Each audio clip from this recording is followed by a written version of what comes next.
Hello everyone, সকলকে good morning জানিয়ে আজকের ব্লগটা আমি শুরু করছি। এখন বাজে বিকেল 2:30। তো আমি রেডি হয়ে নিয়েছি, যাব একটা পুজো বাড়িতে, আছে হনুমানজির পুজো। তো ছেলে এলেই ছেলেকে নিয়ে বেরিয়ে যাব। আমি একদম রেডি হয়ে নিয়েছি। ছেলেকে ওর বাবার ডিপার্টমেন্টেই দিয়ে আসবো, কারণ সুন্দরকাণ্ড পাঠের সময় ছেলে থাকতে চাইবে না। ও তো বাচ্চা মানুষ, ও থাকতেই চাইবে না, ও কিছু বুঝতেই পারে না। যাই হোক, তারপরে ছেলে আসতে ওকে নিয়ে বেরিয়ে পড়েছি। সবার আগে ওকে ওর বাবার কাছে দিয়ে আসবো। তবে স্কুল থেকে এসে না আজকে আর ওকে কিছু খাওয়াইনি। ওকে একটা চিপসের প্যাকেট আর একটা ওরিও বিস্কুটের প্যাকেট দিয়ে দিয়েছি।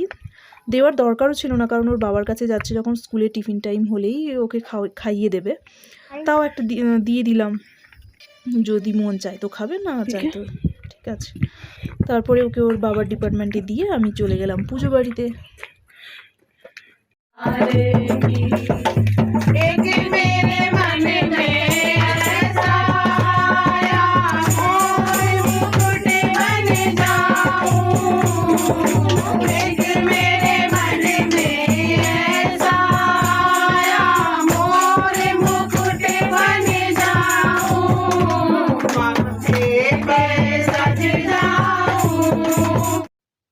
তারপর পুজো শেষে পুজোর প্রসাদ খেয়ে চলে এলাম বাড়ির দিকে। রওনা দেওয়ার সময় একটু ফটো তুলে নিলাম, একটু মন চাইলেও ফটো তুলে নিই। ব্যাস, সেখানেই শেষ করছি আজকের ভিডিও। যদি ভালো লেগে থাকে অবশ্যই লাইক, শেয়ার, সাবস্ক্রাইব করবেন।